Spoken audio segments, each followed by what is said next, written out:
Hi mga kuyog, so kay wala man tayo sudan karon so mga itatag sudanon diri alikod sa balay. Lisod sabog ikaw ang sudanon. Kami lang.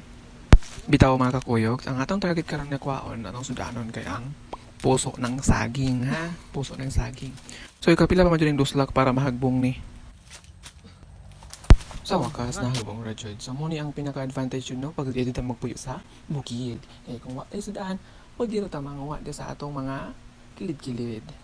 Pareha ng puso ang saging, sa kanang mga galay-galay sa kalibot, and uban pa. Sa lungsod pa ni, paliton man nato ni, perte pa yung mahala. Samantalang dali libre na, fresh ko pa. Ang pagpaningkamot pagtawan mo, ay kung magkugim mo, makakaon man jud mo diri sa bukid. Di ba? Lisod sag dili, di ba? Mga maningkamot mo, ha? Para may mga sagpa, tres. Ikaw pa na diha, ang bonus nga bio diri sa bukid, di ba? Presko kaayo. Samot na ni. Ayaw mo pagbuhat, ha? Ayaw pagbuhat, kaya ako na pag-flex. Mo na, paulit na meron taon, kaya manaman may agpangahaan ko, so ulan na diri, hayop.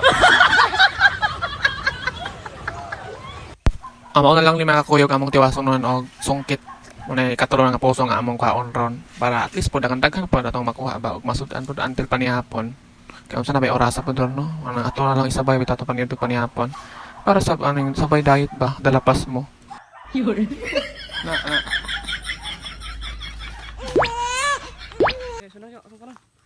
Flex po na ako ni Dre among nindot kaya nga biyoris babaw. Di mo magbotang mo nindot sa ko ha? Nanindot para sa ko Hindi mo magbuhat pa may mga sagpa. Chares. So mo ni guys, flexing guys. Ang view dres babaw sa balay. Ay, daw sa ulan. Ayaw, di ma. Ayan, mga kuya, gumana naman mi. So, panitan na naman ni puso para dito. Luto na mamaya. Lisod sabog ka na yung namang panitan. So, matistingan nato ron. Maong pagtarong mo. So, manguli na. Lisod sa balik pa ka dito Natala. Manguli na. Nami sudan for today's lunch.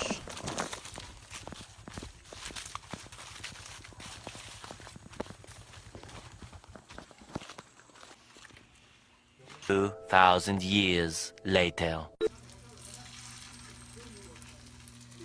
Puso. Puso sa sa. Ito, lamisa ito.